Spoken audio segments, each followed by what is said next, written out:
Hadirin sekalian, bicara Persada ke-14 Anjuran Bersama Fakulti Sains Sosial dan Kemanusiaan dan Jabatan Chancellery Universiti Kebangsaan Malaysia adalah bertujuan untuk membincangkan isu yang mendapat perhatian kini, iaitu kes buli di sekolah-sekolah.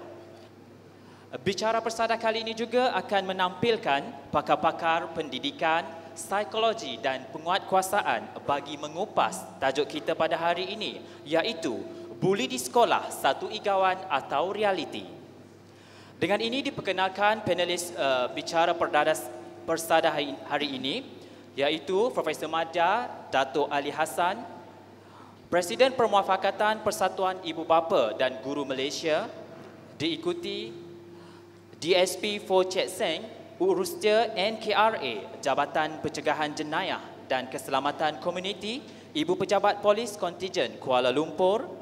Seterusnya, Profesor Madya Dr. Rozmi Ismail, Pensyarah Pusat Pengajian Psikologi dan Pembangunan Manusia, Universiti Kebangsaan Malaysia. Dan seterusnya, Puan Loh Yim Peng, Setiausaha Agung Kesatuan Perkhidmatan Perguruan Kebangsaan Semenanjung Malaysia. Dan selaku peneraju ataupun moderator pada hari ini, Saudari Puspawati Ramlu, bekas pengacara dan wartawan kanan TV3. Hadirin budiman, sama-samalah kita amati apa yang ingin dibincangkan dan dibicarakan pada hari ini. Tanpa melengahkan masa lagi, saya menyerahkan majlis kepada saudari moderator. Dipersilakan. Terima kasih kepada pengurusi majlis. Saya terus saja ke intro yang telah saya sediakan mengenai masalah buli di sekolah. Mengikut rekod Kementerian Pendidikan pada tahun 2012, sebanyak 2,282 kes buli telah dilaporkan. Jumlah itu bagaimanapun dilaporkan mencatatkan penurunan kepada 1,445 kes buli pada tahun 2013. Dan pada tahun ini sehingga November 2014, sebanyak 1,314 kes buli dilaporkan. Berdasarkan statistik ini, memang benar terdapat sedikit penurunan sejak 3 tahun lalu. Namun buli di sekolah, adakah ianya satu igawan atau realiti? Saya kira buli adalah satu perkataan yang cukup terbiasa di kalangan kita yang hadir di dalam Dewan petang ini. Konsep senior junior, ragging pelajar baru yang kuat memukul yang lemah, maki hamun, gertak, ejek mengejek, semuanya itu bukanlah perkara baru. Bahkan ia sudah begitu sebati apabila kita bercakap mengenai alam persekolahan. Namun, bagaikan buli ini telah mencapai satu evolusi. Kes membuli semakin hari menjadi semakin kritikal dengan jenis perbuatan yang dilakukan menjadi begitu ekstrim hingga malang sekali ada pelajar yang hilang nyawa dek terperangkap dalam sesuatu situasi buli yang amat ganas. Satu masa dulu, apabila buli ini hanya dikaitkan dengan pelajar lelaki, tetapi kini pelajar perempuan juga turut menjadi pembuli secara fizikal maupun mental. Kebelakangan ini, tuan-tuan dan puan-puan, begitu banyak kes-kes buli mendapat perhatian apabila video buli ini di-upload di media sosial. Sama ada ingin mencari publicity murahan, berbangga dengan perbuatan ganas mereka membuli rakan-rakan sekolah, memukul, memijak, ada yang dipaksa untuk menanggalkan pakaian untuk direkod dalam handphone, ada yang disuruh menjilat stokin di kaki. Buli kelihatannya sudah menjadi begitu kronik. Lebih mencabar saya kira apabila perkembangan teknologi di hujung jari. Wujudnya smartphone yang boleh dimiliki asalkan ada duit. Mewujudkan satu lagi peluang dan ruang untuk buli di sekolah bercambah kepada buli cyber. Buli cyber ni, tuan-tuan dan puan-puan, adalah sejenis buli yang begitu mudah sekali dilakukan apabila wujud rasa tidak puas hati atau cemburu pada seorang rakan sekolah. Platform sosial media seperti Facebook, Instagram, WhatsApp digunakan untuk posting gambar-gambar berserta usikan dan ejekan di kalangan rakan-rakan sekolah yang lain. Di beberapa negara maju seperti Amerika Syarikat, begitu banyak kes bunuh diri dilaporkan babitkan pelajar-pelajar yang tertekan dengan tindakan pembuli-pembuli ini. Justru pelajar-pelajar yang bersekolah hari ini terdedah kepada pelbagai cabaran.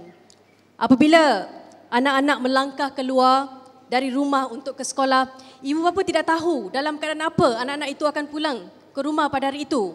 Atau dalam sesuatu situasi, mungkin itu adalah salam terakhir anak mereka pergi ke sekolah, tetapi sesuatu yang tidak diingini berlaku akibat perbuatan buli. Saya amat pasti kita semua ingin tahu, adakah terdapat sesuatu faktor atau kepincangan yang berlaku di kalangan ibu bapa di rumah yang menyebabkan anak mereka menjadi mangsa buli atau juga pembuli. Kita juga ingin tahu, apakah terdapat suatu jenis masalah yang membelengui guru-guru kita di sekolah sehingga menyebabkan mereka seakan tidak mampu mengawal buli dari berlaku. Dan akhirnya guru-guru diletakkan dalam keadaan bersalah seolah gagal mengawal disiplin pelajar. Adakah pelajar-pelajar yang membuli ini tidak takut kepada undang-undang dan juga polis hingga sanggup melakukan perbuatan buli yang tidak terkawal? Mengapa dari segi psikologinya ada pelajar yang menjadi pembuli? Apakah mereka mempunyai satu masalah psikologi? Bagaimana untuk mengenal pasti mereka? Ini adalah antara persoalan-persoalan yang memerlukan jawapan di perbincangan kita pada petang ini, dan saya rasa sudah panjang sudah intro saya. Sekarang saya ingin melontarkan soalan pertama kepada Profesor Madya Datuk Dr. Muhammad Ali. Dengan soalan pertama saya, Datuk. Apakah tahap pemuafakatan antara ibu bapa dan guru dari pemantauan majlis pemuafakatan? Soalan saya ini sebenarnya menjurus kepada adakah kurangnya pemuafakatan di antara ibu bapa apabila kita bercakap mengenai disiplin pelajar yang menjurus kepada aktiviti buli yang tidak terkawal di sekolah.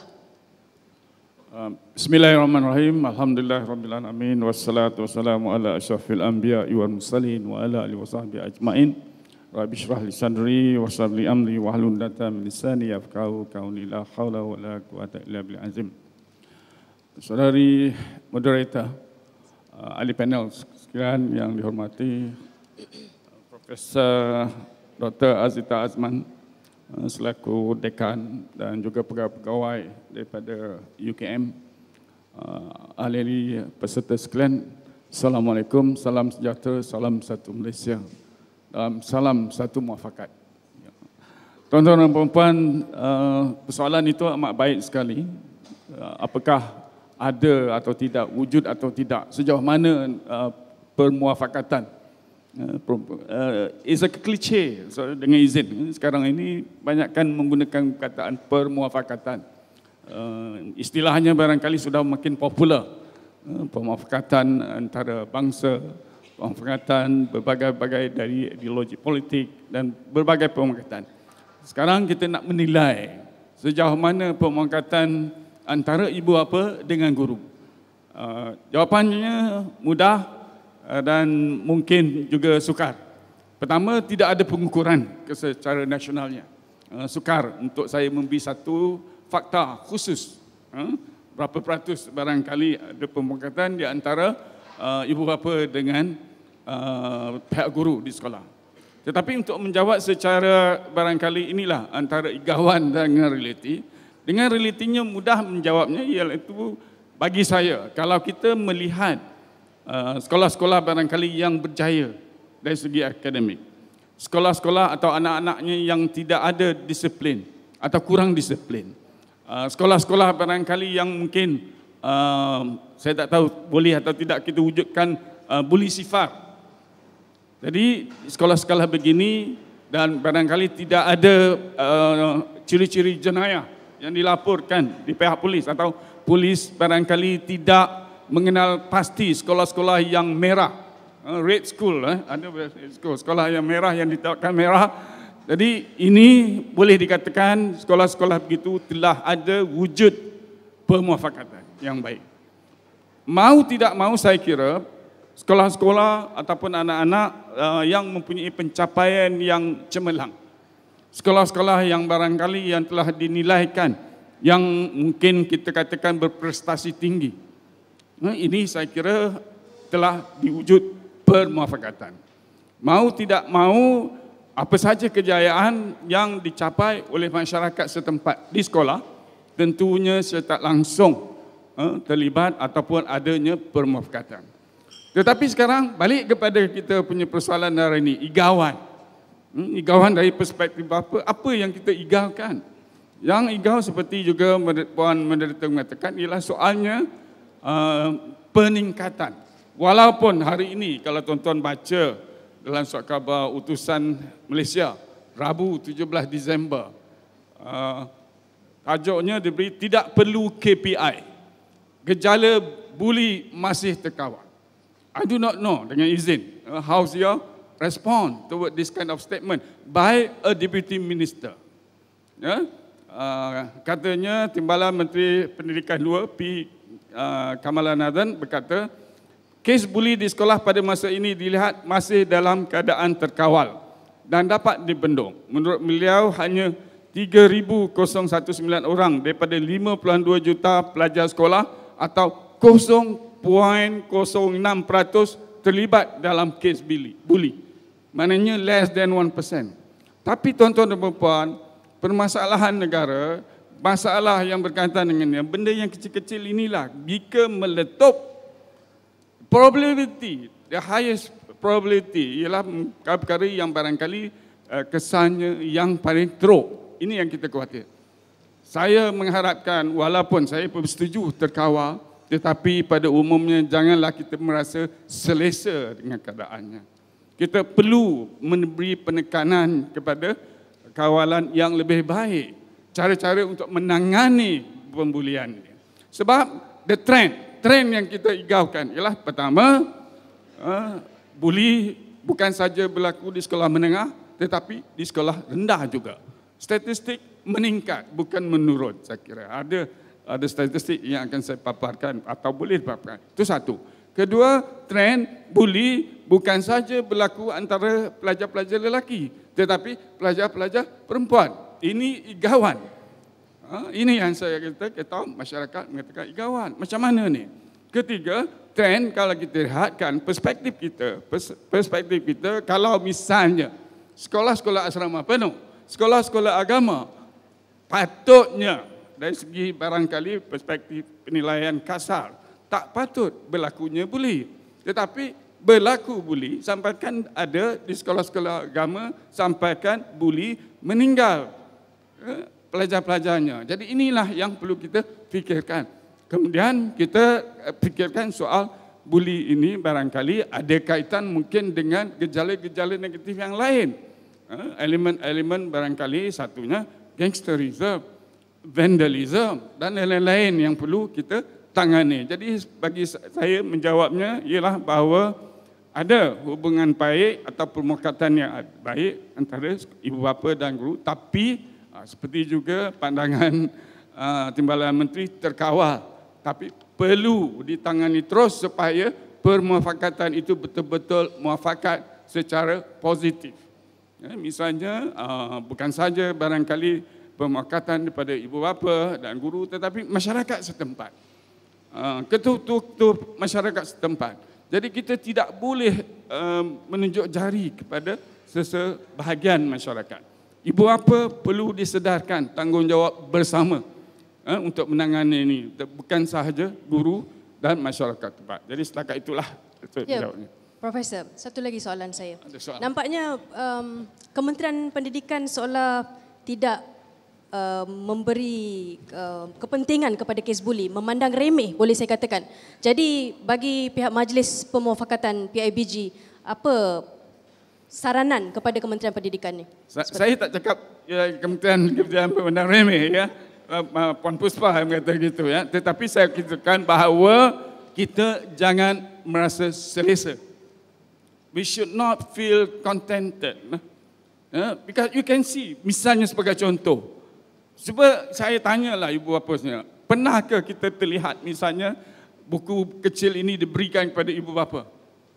Saya rasa tak pernah lihat. Walhal dalam ini banyak garis panduan, garis nasihat yang baik perlu diedarkan. Salah laku disiplin murid, termasuk buli dalam ni. Tuan-tuan, saya nak bertanya, pernah ke tuan-tuan melihat buku rujukan atau buku kajian penyelidikan yang dibuat oleh satu pihak penyelidik? Hentikan buli di sekolah menengah dan sekolah rendah. Jadi saya percaya buku ini tidak dapat akses oleh ibu bapa dan masyarakat. Jadi bagaimana hendak kita rasa selesa keadaannya? Ini yang saya percaya. Saya tak maulah mengatakan kebencian memandang remeh, tetapi saya mengharapkan bahawa mesti ada tindakan berterusan sepanjang masa. Sebagai contoh misalnya tadi, saya nak sambungkan. Buli pun berlaku di IPTA, IPTS. Buli pun berlaku di kalangan belia. Jadi merasakan bahawa 0.06%. Just that statistic. Saya rasa tak bolehlah kita diamkan diri dan kita perlu meningkatkan usaha untuk sama-sama menangani khususnya pendekatan dalaman, bukan pendekatan luaran semata-mata. Sekian. Profesor, buku dan buku panduan kecil yang ditunjukkan tadi itu, tanggungjawab siapakah untuk mengedarkannya kepada ibu bapa? Saya mengharapkan buku kecil misalnya sebagai panduan bagi setiap ibu bapa dan juga pelajar. Bila masuk sekolah, dapat buku-buku begini. Begitu juga orang ramai perlu diberi hadiah misalnya untuk ni dan disimpan dalam poket. Tak ada masalah saya kira. Tapi tak berlaku. Hanya orang-orang yang barangkali menanyakan ada tidak garis panduan untuk menangani buli misalnya. Ini perlu kita perhebatkan. Itulah saya kata, jangan merasa selesa. Kali lagi, teruskan sama-sama kita menanganinya. Selalu pihak kerajaan dengan izin mengatakan bahawa kerajaan tidak tahu keseluruhannya. Do not know the best for all. So patutlah bekerjasama dengan pihak NGO, swasta dan lain-lain untuk menangani perkara ini bersama. Okey, kita ada Puan Lok di sini, tetapi mungkin Puan Lok nak beri perhatian kepada soalan saya kepada Profesor. Adakah guru-guru tidak melakukan yang terbaik, Profesor? Profesor, soalan ini kepada Profesor. Sehingga masalah buli sukar ditangani. Tuan-tuan dan puan, guru sekarang bebannya beza dengan beban sekarang. Percaya tidak? Bersetuju tidak? Jadi sebagai contohlah ya, misalnya pengalaman kita, perbezaan misalnya kita lihat nisbah guru dengan kelas saja, pelajar. Masa kita misalnya that ratio is not that big. Tetapi sekarang ada sampaikan misalnya tamanya sekolah-sekolah yang densely populated area sampai 40, 50. Macam mana nak efektifnya? Jadi ini basis yang pertama saya rasa lah, guru-guru ni manusia juga. Kita patutnya beri fairness to them. Itu beban ini yang pertama. Sebab bagaimana guru nak beri attention to all? Bagi kita setidak-tidaknya ialah kita mengharapkan individu tu ada dia punya potensi tersendiri.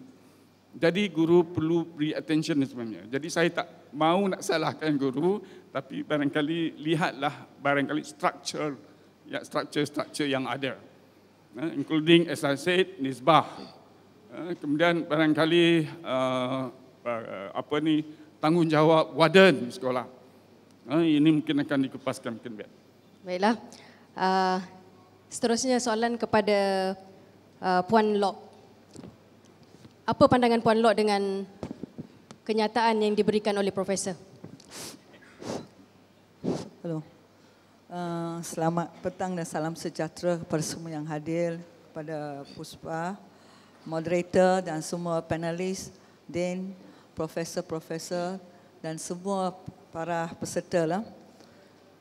Saya mewakili guru di sini ya, daripada Kesatuan Perkhidmatan Perguruan Kebangsaan. Memang perkara ini adalah perkara yang bagi organisasi kita lah. Kita tidak pandang ringan perkara ini. Dan kita anggap bahawa ini adalah satu perkara yang amat serius dan berat. Perkataan buli itu, dia merangkumi bukan hanya di peringkat sekolah. Buli itu berlaku juga di kalangan guru itu sendiri. Dalam profesion keguruan itu. Dan kita pun menangani masalah-masalah guru kena buli juga. Tapi hari ini kita fokus kepada sekolah di mana pelajar. Bagi kita, memang walaupun satu kes, seorang pelajar dikenakan dibuli. Jangan anggap dibuli ini satu benda yang ringan kerana dia punya kesan. Kesan kepada pelajar bukan hari ini, tetapi tahun-tahun akan datang. Sebab kita pernah temu duga dengan beberapa pelajar. Dia kata contoh, saya bagi satu contoh dulu. I just start with mukadimah dulu. Contoh dia kata, dulu bila dia di rotan di atas pentas, di kalangan pelajar-pelajar akan ini open caning lah. Bila dia di rotan, dia kata sekarang dia sudah berumur 23 tahun.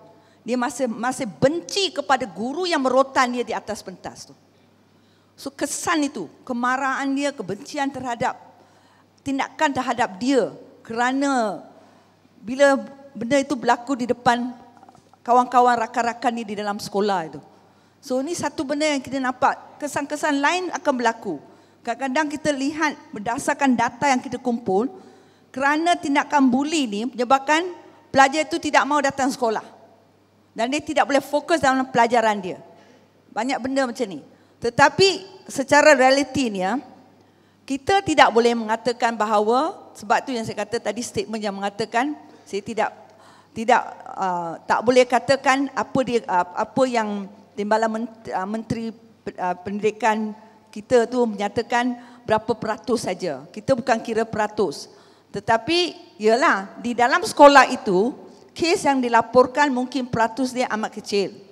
Tetapi apa yang berlaku kadang-kadang buli itu dia berlaku semasa bukan di dalam bilik darjah. Dia lebih kepada selepas bukan di dalam bilik darjah ataupun semasa guru tidak ada di dalam kelas. Itu satu keadaan.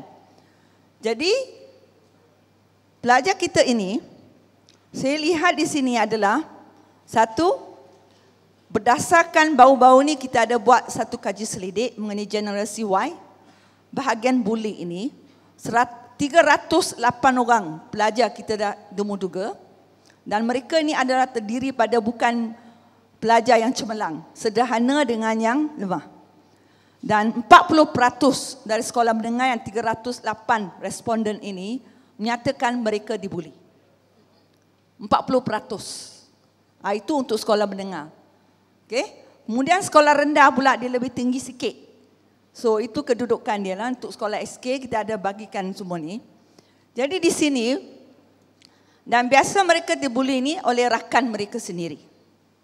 Rakan satu sekolah yang sama tu lah. Jadi dan biasa dia, bila ni dikemukakan kepada guru mereka, guru akan beri nasihat ataupun beri amaran dan sebagainya. Bila kes terlalu serius, barulah tindakan diambil oleh pihak-pihak tertentu lah, pihak berkuasa. Jadi apa yang kita lihat di sini adalah, satu, adakah ini semua berlaku di sekolah kerana kesalahan guru? Tapi bagi kita, tidak. Sebab yang telah dinyatakan oleh profesor tadi, itu adalah tanggungjawab bersama. Kita semua sama-sama dengan guru, masyarakat, komuniti, ibu bapa mesti bertanggungjawab bila ada kes buli berlaku, sama ada di sekolah ataupun di luar kawasan sekolah. Kadang-kadang apa yang berlaku di buli di kawasan sekolah itu tidak serius dibandingkan selepas waktu sekolah, di luar kawasan sekolah ataupun di masa guru dah tidak ada di dalam sekolah. Jadi di sini kita lihat bahawa buli ini kalau nak kawal 100% memang bukan mudah. Tetapi kita, walaupun dia berlaku, tetapi kita perlu ambil tindakan supaya benda ini tidak berterusan dan peratusnya tidak meningkat. Itu adalah penting. Dan untuk guru pula, apa yang masalah yang dihadapi oleh guru-guru kita? Dulu kita baru ada 20 juta penduduk di Malaysia. Sekarang kita dah hampir 30 juta. Jadi saiz kelas itu memang bertambah. Kalau nak kata bilangan sekolah tu dia ada tambah bilangan sekolah. Tetapi saiz kelas, bilangan pelajar dalam satu kelas itu sudah bertambah. Dulu mungkin hanya 15 orang murid dalam satu kelas. Sekarang kalau di bandaraya ini, di bandar-bandar tertentu, kelas terutama sekolah menengah, satu kelas ni kadang-kadang ada sampai 40 hingga 50 orang murid dalam satu kelas. Jadi sebagai seorang guru, tidak boleh dinafikan bahawa guru ini dianggap bahawa sebagai guru disiplin. Setiap orang guru adalah guru disiplin di dalam kelas itu. Tetapi kalau bilangan pelajar yang terlalu ramai, terutama kalau dia dapat kumpulan pelajar di dalam kelas itu memang adalah kumpulan yang memang ada masalah disiplin. Di rumah, dia akan bawa ke sekolah. Itu biasa kita dengar. Tapi dalam keadaan ini, sekarang ni dengan proses transformasi, dengan kita semua benda kita nak gerak kepada pendidikan berkualiti ini, guru lebih fokus kepada banyak perkara kena online, kena e-system, dia kena key in datanya. Kemudian dalam keadaan sama, dia kena sampaikan ilmu kepada pelajar di dalam kelas, dalam proses pengajaran dan pembelajaran. Dan masa dia memang terhad dalam kelas. Jadi nak betul-betul mengaplikasikan ilmu sosial emosi di kalangan pelajar memang satu isu besar. Dan dalam pada itu juga, gurunya masuk kelas, tugasnya adalah lebih kepada akademik. Kalau nak kata adakan ciri-ciri kemanusiaan, macam mana kita nak dapat memberi perhatian, kasih sayang kepada pelajar itu dalam kelas.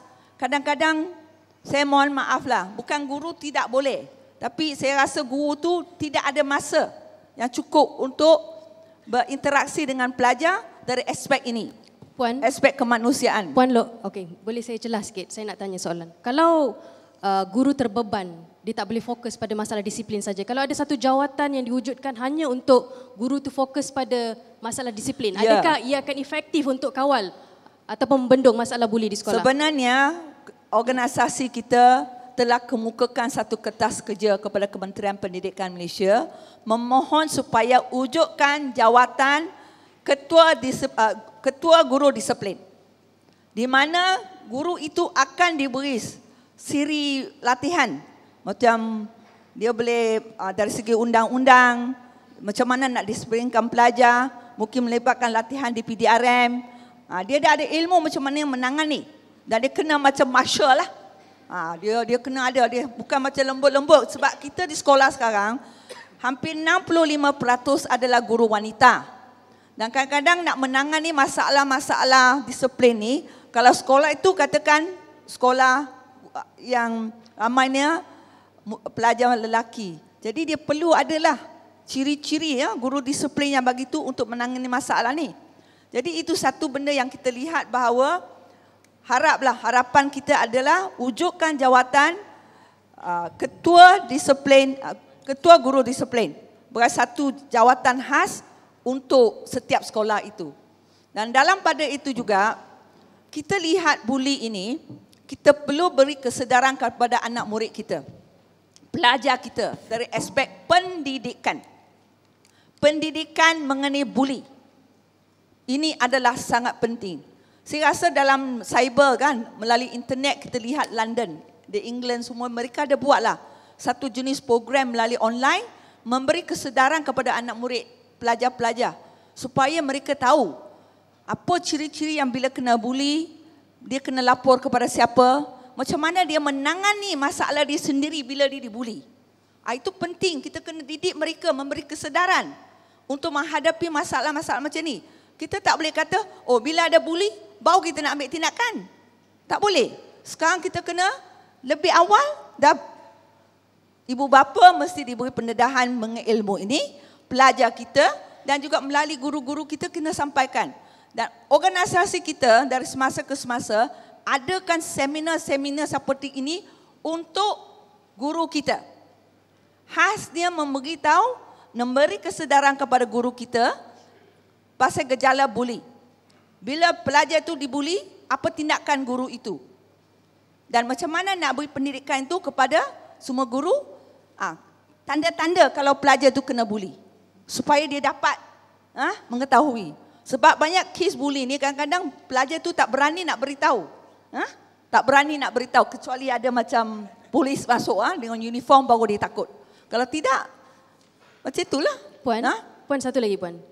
Sekarang ni saya pasti ada prosedur yang tertentu yang guru perlu patuhi kalau dia mengesan suatu kes buli berlaku. Jadi prosedur ni macam mana? Macam mana prosedur ni dan adakah efektif dan juga ataupun memerlukan pembaharuan? Saya rasa perlu pembaruan. Kenapa Puan? Sebab tindakan yang ambil sekarang di sekolah, kita pun lihat dari segi bahawa kita ada satu jenis budaya lah. Mohon maaf mungkin ada orang tak suka saya cakap ni. Saya cakap terus terang, reality. Tak apalah, ini budak kecil ni. Dia bully sekali, kita maafkan dia saja. Inilah menyebabkan memberi galakan dan menanamkan budaya, galakan dia buat semula. Ulang-ulang balik benda itu. Kalau kita tangkap budak itu, ambil bully budak lain dan cederakan budak itu, tindakan tegas mesti diambil. Sekarang kalau budak itu melanggar peraturan di sekolah, dia bully budak lain, dia cederakan budak itu akan digantung sekolah, tukarkan sekolah lain.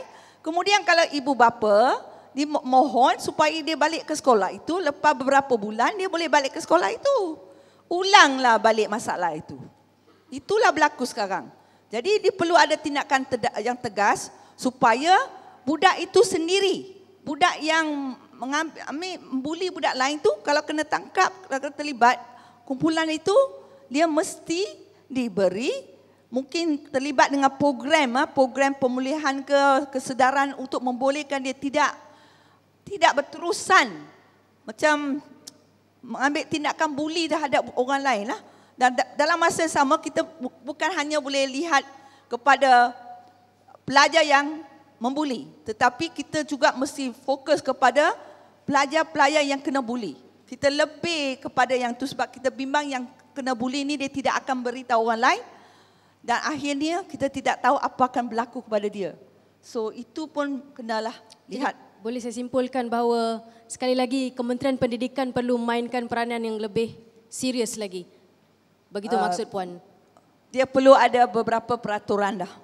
Sebab kita lihat bahawa dari semasa ke semasa kita dah mohon supaya peraturan sekolah lah, peraturan baru di sekolah tu yang telah dirangka benda itu 5 tahun yang lepas sehingga sekarang masih ada di peringkat kajian penasihat undang-undang Kementerian Pendidikan Malaysia. Kita harap peraturan baru sekolah itu dapat diluluskan dan dilaksanakan kerana dalam peraturan baru itu ada beberapa peraturan terutama tindakan tegas terhadap salah laku pelajar di kalangan pelajar di sekolah itu. Ada tetapi belum lagi dapat kelulusan dan bagi kita sekali kita kata walaupun guru kita terbeban dengan kerja-kerja rutin dia, kerja-kerjanya tetapi sebagai seorang guru yang bertanggungjawab terhadap anak murid kita, kita mesti sentiasa beri perhatian dan mendisiplinkan pelajar kita di sekolah supaya dia tidak melakukan salah laku di sekolah. Ya. Itu adalah amat penting sebagai seorang guru. Puan, saya masih ada banyak soalan tapi saya akan teruskan nanti. Soalan seterusnya kepada wakil daripada PDRM kita, DSP Fu. Okay, yes. Alright. So Tuan, yeah. Boleh Tuan terangkan kepada kita pada hari ini, apakah tindakan-tindakan yang biasa diambil polis terhadap kes buli ini di sekolah? Ya. Terima kasih Puan Puspa, juga ahli-ahli panel yang cendekiawan. Sebelum saya mula, 2 perkara saya nak buat iklan dulu. Pertama sekali, arahan untuk saya bagi pantun. Dengan izin Puan, okey. Okey, ada sekejap saya nak tengok tajuk dia, reality, okey. Duduk memancing di atas titi. Hasilnya dapat hasil dimasuk dalam guni. Buli, igawan atau reality, sama-sama kita tanggani. Ya, terima kasih. Yang kedua, saya hendak mencabar soalan yang sangat menarik tadi. Soalan yang sangat menarik perhatian saya tadi ialah, adakah ini salah guru? Memang salah guru. Izinkan saya. Bukan saja salah guru, salah masyarakat. Salah ibu bapa, salah polis, salah semua orang kecuali orang yang bercakap. Macam mana ni Sebab dunia ni hadirin yang dihormati, dunia sekarang ni orang dah cakap kita perlu lebih banyak tanda is peti kan? Oh, okay, thank you. Itulah perlu talian hayat kan? Okay. Adalah lebih baik, lebih peti di tangan daripada kilat dalam mulut. Maknanya cakap lebih, aksi kurang, action tu kurang. Tidak. Apa gunanya salah ni, semua orang salah. Dia yang tak salah. Bagusnya aku pun nak jadi macam tu. Betul tak? Tapi sekarang isunya ialah kita hendak menangani masalah ni secara total, secara kolektif. Itu yang sebenar-benarnya. Dengan izin. Baru nak jawab soalan. Okay, apa tindakan banyak iklan ya? Nak yang ke iklan ketiga pun boleh. Kita kembali selepas ini. Okay, yang ketiga ialah apa tindakan polis? Okey. Pertama, dah terlalu teruja dah. Terima kasih. Okay. Pertama sekali kita harus ingat konsep pelaksanaan polis. Kalau kita sebut daripada aspek pencegahan, dalam aspek pencegahan sekarang polis telah melantik di setiap sekolah, bermula dari sekolah rendah hinggalah ke sekolah menengah, ada seorang pegawai perhubungan sekolah.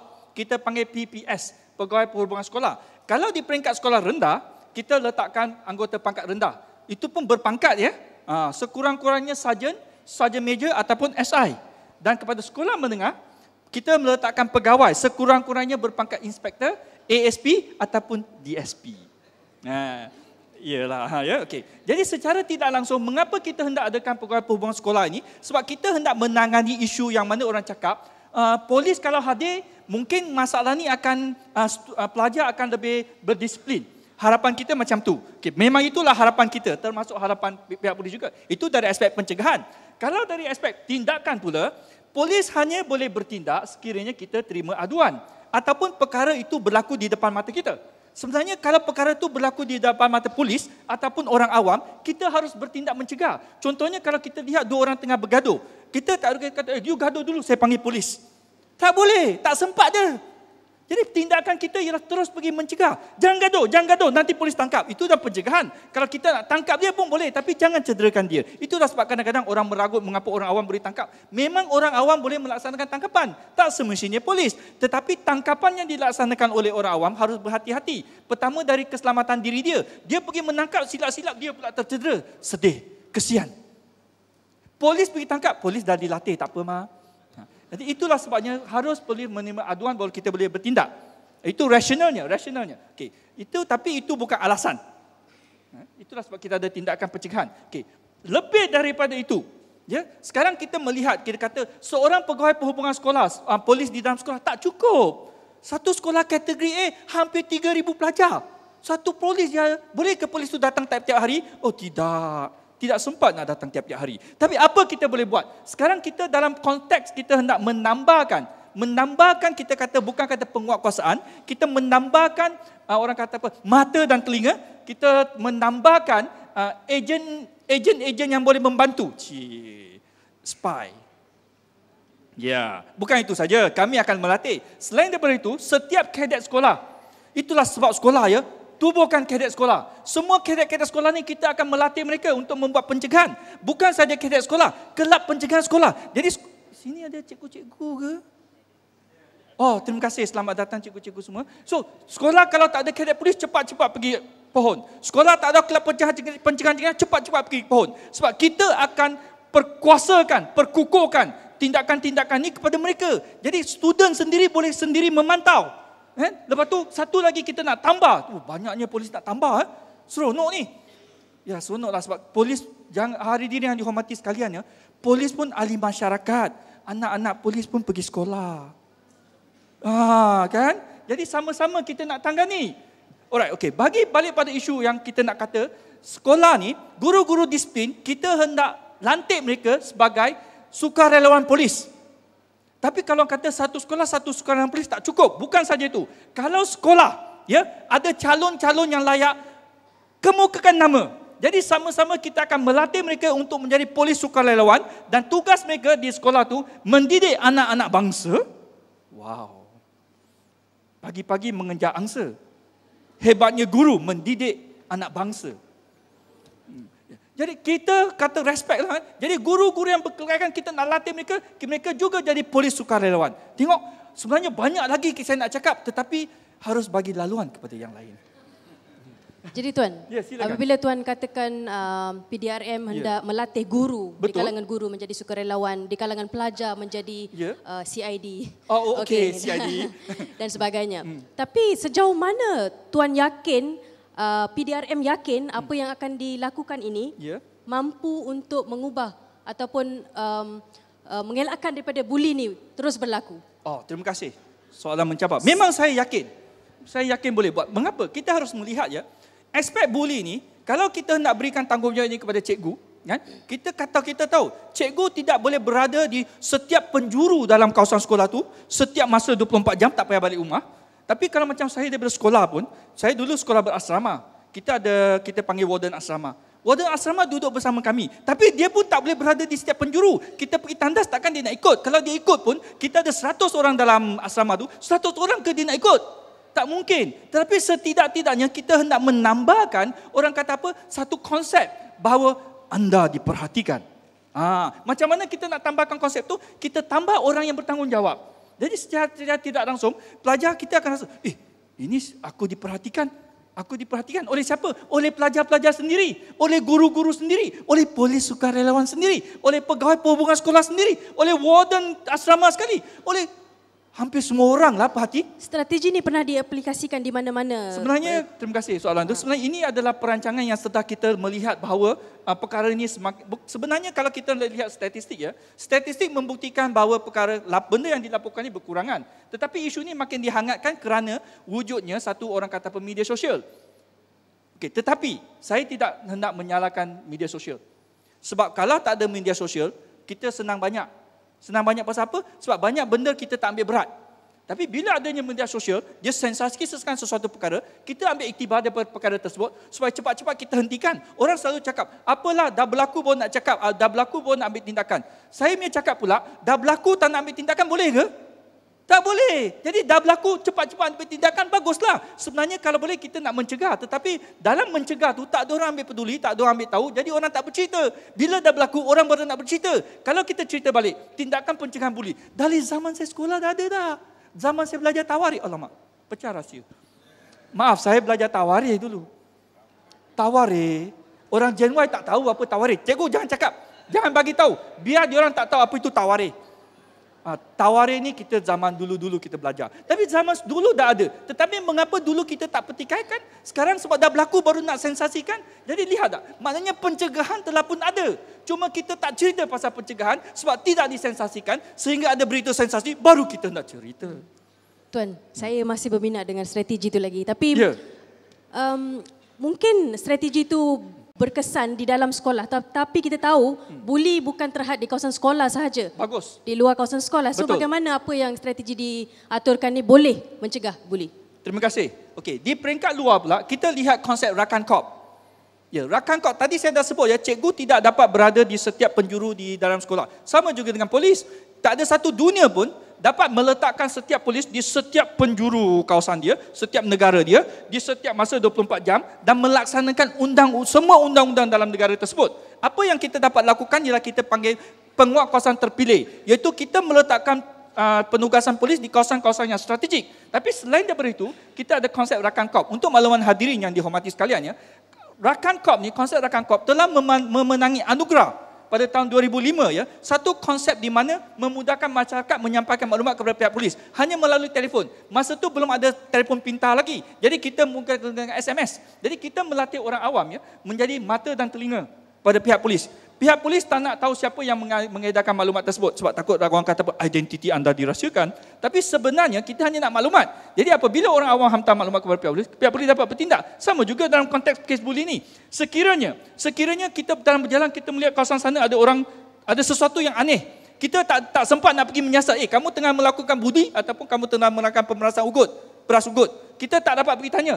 Tak apa, jangan pergi tanya. Silat-silat satu mangsa, kita jadi mangsa kedua. Tidak perlu. Kita hanya perlu menyalurkan maklumat tersebut. Saya nampak dua sekumpulan orang dekat sana macam melakukan sesuatu jenayah. Polis akan datang siasat. Biar tugas itu dibagikan kepada polis. Tetapi maklumat itu kita hendak. Dan selain daripada itu, saya nak tambah selagi satu. Maafkan saya.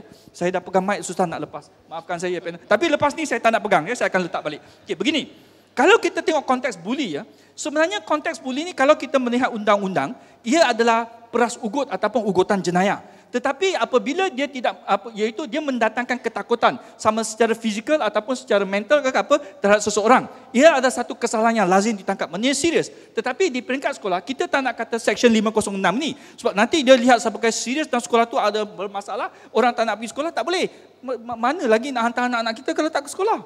Tetapi kita adakan satu konteks yang kita katakan buli. Tapi harus ingat, buli zaman dahulu, masa saya, dia zaman Tawarikh dulu, kita rasa buli itu satu orang kata apa, apabila student itu dibuli, dalam konteks yang terkawal ya, saya izinkan saya ya, jangan salah faham. Ini semua orang dewasa ya. Okey, orang dewasa dia faham. Kalau ada kanak-kanak takut dia salah faham.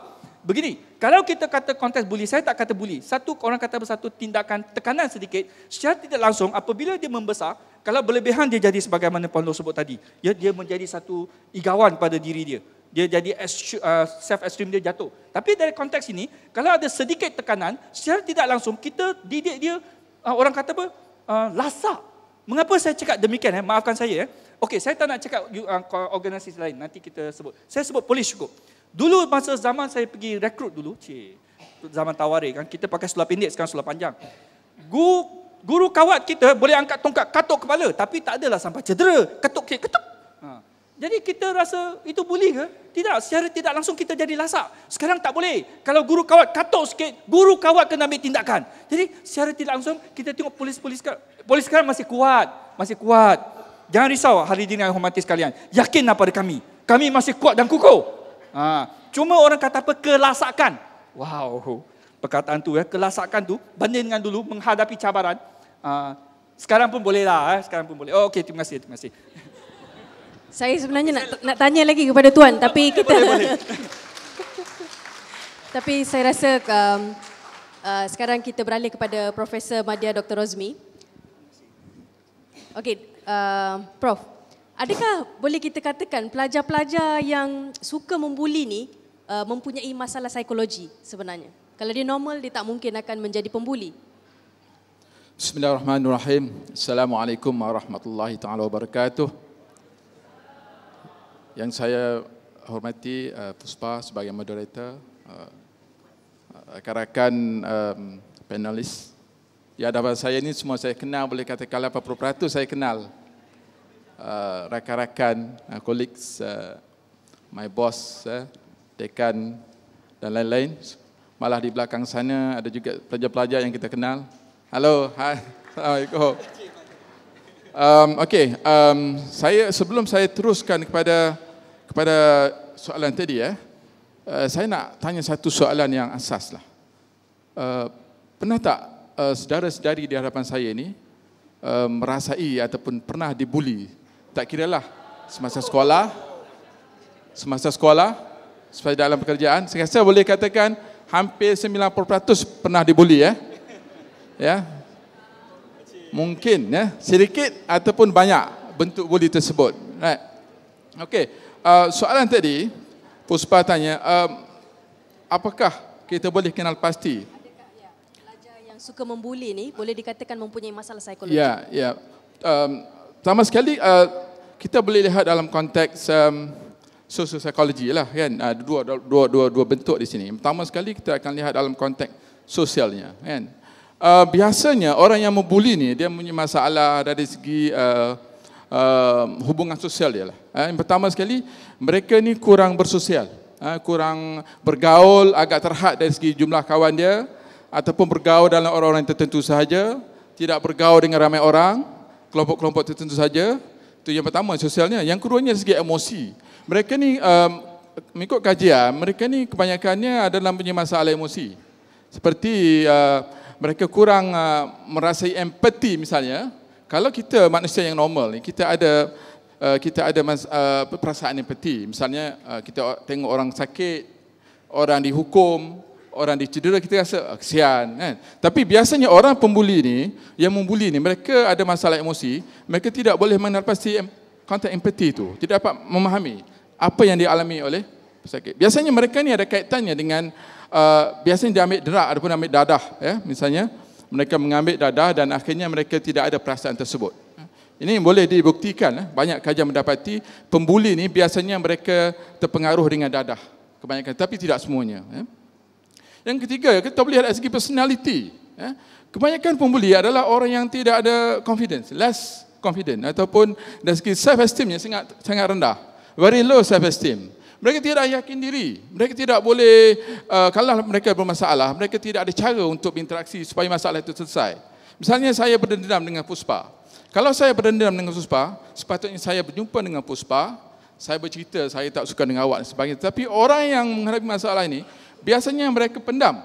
Dan mereka gunakan cara lain, cara agresif, cara kekerasan untuk balas balik dendam tersebut. Ini dikatakan mereka yang less confident atau self-esteemnya sangat rendah, tidak ada keyakinan diri, tidak boleh menunjukkan bahawa dia seorang yang seorang yang bermaruah dan ada cara dia untuk berhadapan dengan suatu masalah. Itu yang ketiganya. Yang keempat, boleh dikaitkan dengan masalah family. Kajian-kajian mendapati remaja yang ataupun sesiapa sajalah yang terlibat dengan bully ni, mereka datang daripada family yang dikatakan sebagai family yang mengamalkan cara authoritarian. Authoritarian maknanya keluarga yang ganas lah, maknanya sentiasa menghukum. Tak kena sedikit dia marah, dia hukum, dia nak naik angin, terajang anak dan sebagainya. Jadi remaja-remaja ataupun anak-anak yang terkena ataupun biasa dibuli oleh bapa dia akibat bapa dia seorang yang ganas, yang kita kata sebagai ganas ataupun banking, ada orang sebut kata banking. Bapa saya banking. Maknanya dia tidak boleh bertolak ansur dengan anak dia. Jadi orang yang biasa didera, dipukul oleh ibu bapa yang macam ini, akhirnya mereka akan menyimpan perasaan dendam dan mereka lepaskan pada orang lain. Jadi siapa jadi mangsa? Mungkin adik-beradik dia, ataupun orang yang lebih lemah daripada dia, ataupun rakan di sekolah. Akibat daripada tindakan ibu bapa tadi. Ini saya kata dia, kalau pihak BIBG dan sebagainya, boleh kita jemput sekali ibu bapa, kita panggil sekali macam mana nak menguruskan emosi mereka, khususnya ibu bapa yang mengamalkan cara dia. Macam mana kita nak pasti ibu bapa tersebut supaya mereka boleh merendahkan emosi mereka tadi apabila mereka berinteraksi dengan anak-anak mereka. Kemudian, kalau kita lihat dalam konteks emosi pula kan, orang yang mempunyai high emotional intelligence ataupun boleh memahami perasaan orang lain, mereka biasanya kurang melakukan aktiviti-aktiviti begini. Saya ambil contoh. Sekarang ni saya sedang mengendalikan program Kamp Kasar Remaja. Saya bawa balik, belum habis lagi. Ada 38 pelajar yang bermasalah yang kita bawa ni, dan 90% daripada mereka mengaku mereka pernah membuli.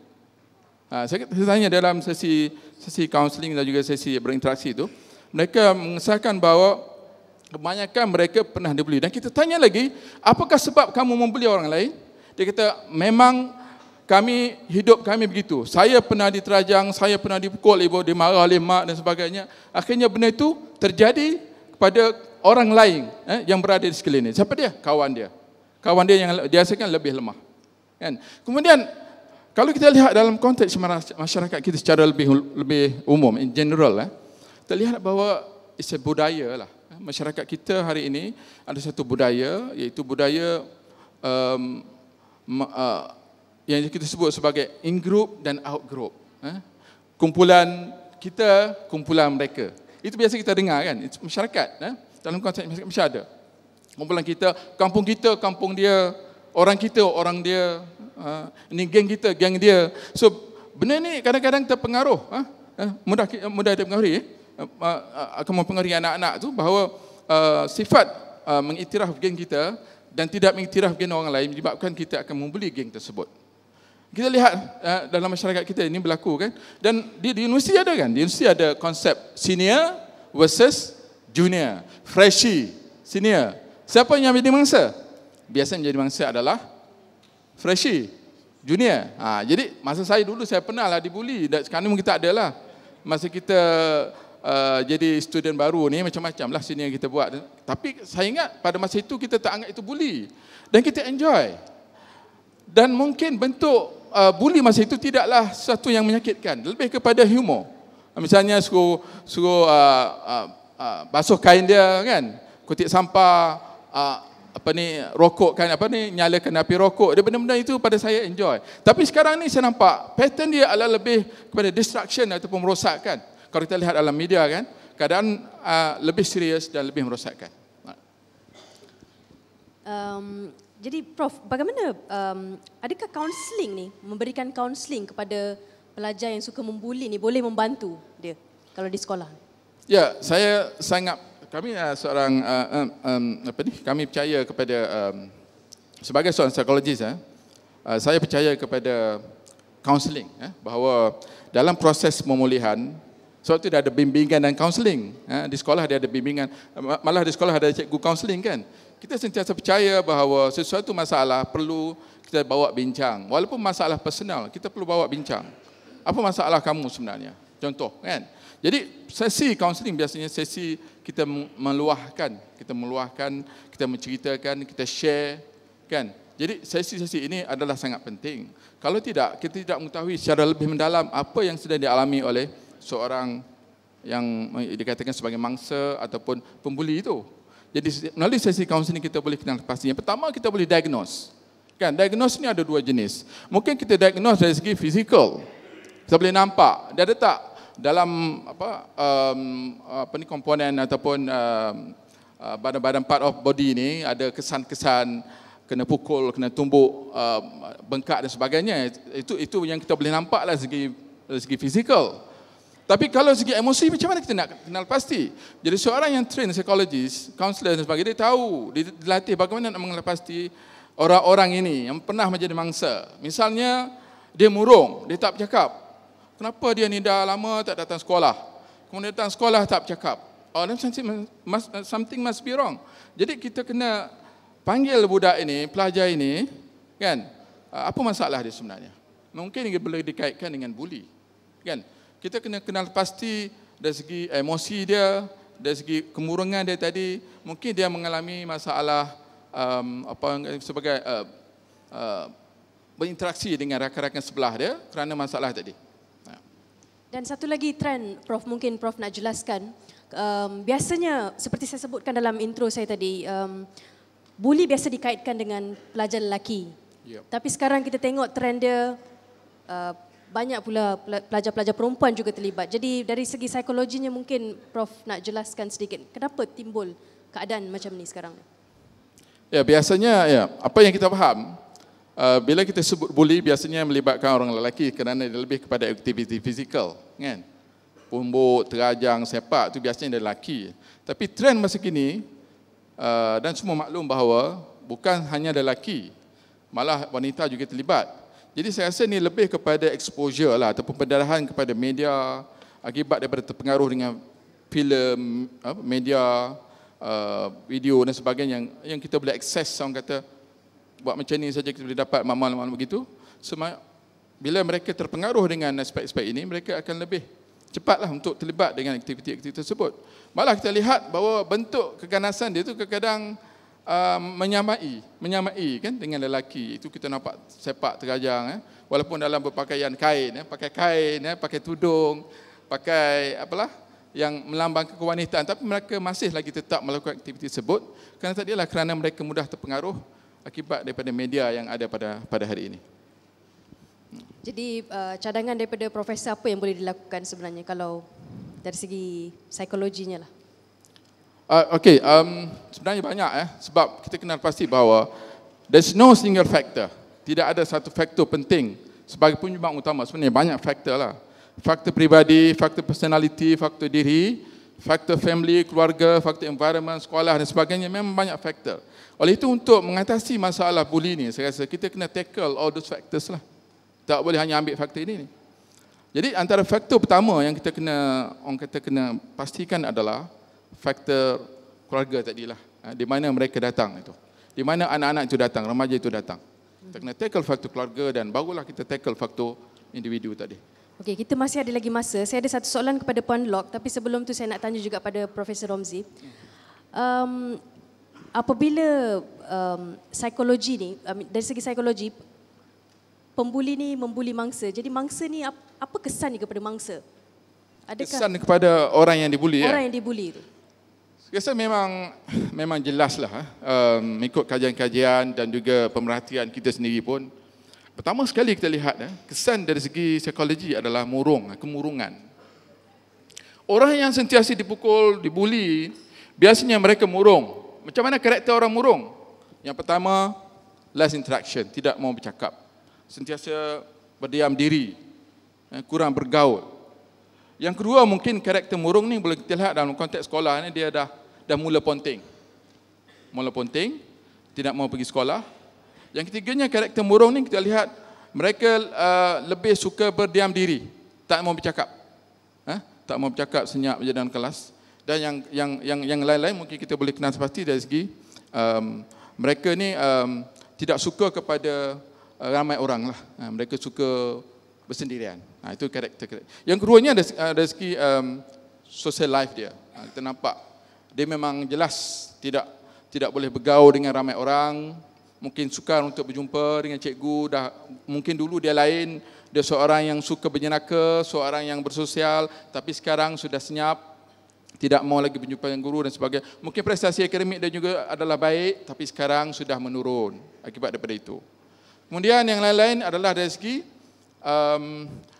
kita tengok dari segi behavior lah, overall dari segi tingkah laku mereka adalah juga berubah. Secara tiba-tiba berubah overall lah. Puan Lok, apabila kita bercakap mengenai bully, mangsanya kita fokuskan dan kepada pembuli juga kita fokus.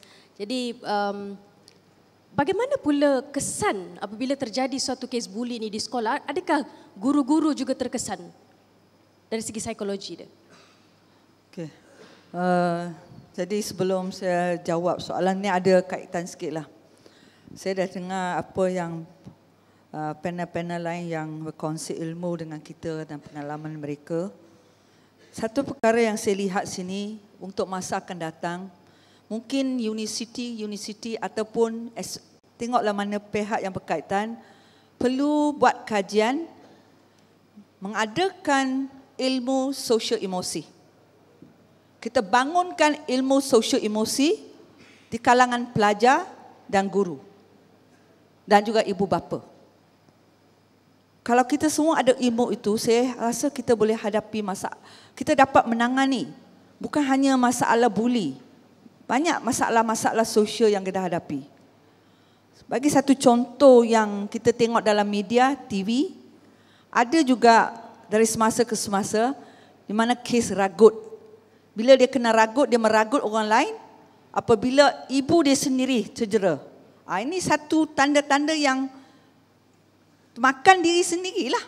So kita kena ada ilmu ini untuk memberi kesedaran kepada semua orang bahawa setakat hari ini sosial emosi adalah satu ilmu, satu pengetahuan dan kemahiran dan kepakaran yang perlu kita kembangkan dan bangunkan untuk menangani masalah sosial di kalangan kita semua, kalangan pelajar lah, terutama remaja. Kemudian kita lihat juga bahawa apa yang dimaklumkan tadi pasal bully ni. Kalau bully secara fizikal ini, dia hanya boleh cederakan orang itu dan lepas tu benda itu pulih macam itu, dan juga tadi Pro ada cakap pasal psikologi, memanglah ada kesan. Tapi yang saya lihat satu benda yang lebih membimbangkan adalah bully secara psikologikal. Emosi. Itu sangat bahaya. Kita tidak mahu benda ini berlaku sehingga seorang itu jadi sakit jiwa, sakit mental. Ini lagi kita nak jaga mereka tahun-tahun. Ini akan menimbulkan masalah dalam masyarakat. Okay? Kemudian kita lihat guru kita. Memang guru kita tertekan. Kadang-kadang satu kes bully ini bukan guru itu tidak mahu mengambil tindakan. Kita pun ada dengar guru-guru ni, kadang-kadang bully ini dia secara kumpulan, geng. Macam tadi ada sebutkan pasal geng. Bila dia, guru tu tak berani ambil tindakan sebab dia ada sindiket-sindiket di luar. Jadi bagaimana dia nak mengatasi masalah itu sedangkan keselamatannya terancam dan dia nak menangani masalah orang lain. Bila dia keluar daripada sekolah dia pula, kereta dia, biasalah kan, di rumah pun, malam pukul 3 pagi dia boleh datang ke rumah, dia sembah petrol, bakar kereta tu pun ada berlaku. Guru kena pukul, memang ini berlaku. Sebab itu kita kata memanglah masalah isu ni kita menangani bersama. Tapi dalam keadaan ini memang guru ni puasanya terhad dan kita terikat dengan undang-undang. Tapi tadi saya dah kata dari awal, kita tak boleh mengatakan bahawa ini alasan kita tak mau menangani masalah buli. Tapi secara psikologi memanglah guru ada yang boleh hadapi, ada yang tak boleh hadapi. Sebab tu saya kata tadi, satu itu satu. Yang kedua pula perkara yang penting, penapisan maklumat lah yang diakses oleh pelajar-pelajar dan anak murid kita. Dan juga di kalangan ibu bapa perlulah memantau benda ini dari semasa ke semasa. Sebab sekarang semua jenis maklumat pelajar boleh menerima melalui internet. Ini kita dah buat kajian tau. Saya belum dedah kajian itu sebab saya masih kumpul, kita punya sasaran organisasi, kita nak kumpul sekurang-kurangnya 500 responden. Dalam tu sebahagian daripada itu adalah berkenaan dengan akses kepada internet, apa benda mereka akses, dan video. Banyak mereka dedahkan masa untuk video game.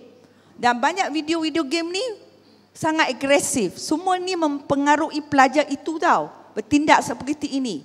Dan saya bagi kita, pandangan kita, kadang-kadang pelajar ini membuli pelajar lain, dia tidak sedari. Kerana dia terlalu terikat-ikat atau terikut-ikut dengan apa yang dia lihat ataupun dia tontonlah. Itu pun kita kena lihat macam mana kita nak menangani masalah ini. Bukan minda pelajar, tadi saya dah kata, melalui pendidikan. There no other way. Kita kena melalui pendidikan, apa jenis modul yang kita nak guna untuk membangunkan mereka supaya mereka boleh lihatlah bahawa bukan buli ini sebagai satu benda yang tidak patut berlaku dan mereka tidak patut tidak patut ikutlah begitu. Kemudian tindakanlah. Tadi yang kata mesti ada tindakan. Memang betul, kita perlu ada tindakan lah. Tindakan di mana kalau guru itu sendiri, mungkin dia tak boleh bertindak secara individu. Dia kena ada satu kumpulan guru bertindak terhadap masalah-masalah seperti ini. Kalau seorang dia tak boleh. Sebab dia takut dari beberapa aspek lah.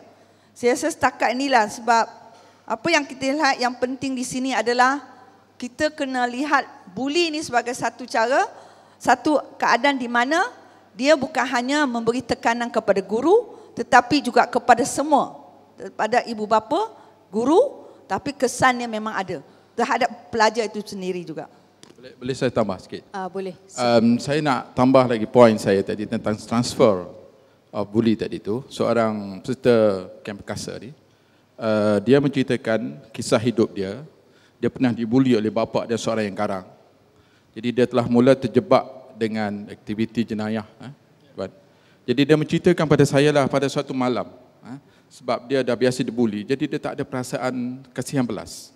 Pada satu malam dia masuk rumah dengan geng dia 3-4 orang. Rumah ini adalah warga Indonesia, pasangan suami isteri warga Indonesia. Dia kata masa mula-mula masuk tu, suami kepada tuan rumah tu sedang tidur nyenyak, dia tak sedar yang dia masuk rumah. Kemudian isteri dia terkejut, isteri dia sedar. Tapi isteri dia tu tak buat apa-apa, dia senyap saja. Tapi dia terus meletakkan pisau di leher perempuan tersebut. Dan perempuan itu cuba menggelupur tapi tak keluarkan bunyi apa-apa. Tapi dia rasa dengan tanpa kasihan belah dia telah menikam. Dia kata telah menikam wanita tersebut dengan pisau sehingga tembus di sini. Dia cerita yang betul ni, saya betapa dia tak ada perasaannya. Dia menikam daripada sini sehingga tembus di sini. Dan wanita itu senyaplah, tak buat apa-apa. Kemudian dia ambil lah barang semua tu, dia keluar. Tiba-tiba masa dia keluar ikut pintu dapur, dia menceritakan dia tertinggal beg yang ada duit 5,000. Dia tertinggal beg duit itu. Dan oleh kerana itu dia rasa macam nak masuk balik lah. So bila dia masuk balik, dia tengok perempuan itu masih ada di situ dan tak buat apa-apa. Sedangkan suami dia masih lagi tidur. Tidur mati ya ni, tidur mati. Tapi yang dia masa tu dia tak rasa apa-apa lagi. Dia sempat ambil duit itu buat keluar. Tapi bila besoknya dia datang balik dalam keadaan sedar lah, mungkin masa itu dia tak sedar. Dan dia menangis. Punya masa itu baru dia tahu bahawa wanita tadi rupanya bisu. Jadi sekarang sampai hari ini dia tak dapat memaafkan diri dia sendiri. Dia kata dia telah menikam seorang yang bisu. Sebab itu wanita itu tak keluarkan suara. Jadi saya nak tunjuk pada saudara bahawa keganasan ni akibat daripada apa yang dia alami selama ni, sejarah dia, sejarah hidup dia begitu. Jadi dia tak rasa apa, buat orang lain tak rasa apa-apa, tak rasa kesian, tak ada empati dan sebagainya. Itu saya nak share. Terima kasih Prof. Semestinya satu kisah yang mengerat hati. Jadi terima kasih kepada ahli panel kita yang telah banyak memberikan pandangan dan input membantu untuk memahami dengan lebih jelas mengenai isu buli. Justru apa yang boleh disimpulkan daripada perbincangan hari ini adalah buli merupakan satu realiti dan bukan igawan. Terima kasih semua. Terima kasih kepada semua ahli panel di atas bicara dan perbincangan yang begitu tuntas dan menarik sebentar tadi, diterajui oleh saudari moderator. Dan terima kasih juga kepada semua yang terlibat dalam memberikan input-input yang bernas serta pengalaman dan menarik untuk dikongsi pada hari ini. Sebagai tanda penghargaan, majlis dengan segala hormatnya mempersilakan yang dihormati Profesor Dr. Hazita Azman, Dekan Fakulti Sains Sosial dan Kemanusiaan Universiti Kebangsaan Malaysia untuk menyampaikan cenderangan kepada para panel dan moderator. Dipersilakan. Dipersilakan Profesor Madya Dato' Ali Hassan.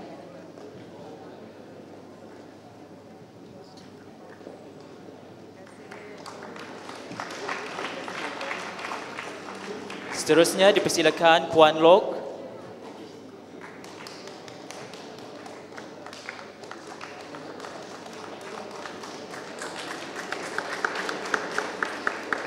Seterusnya dipersilakan Profesor Madya Dr. Rosmi.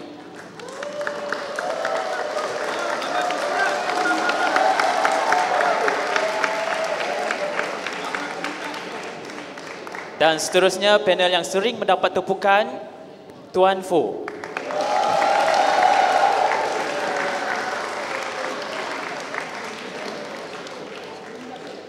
Terima kasih.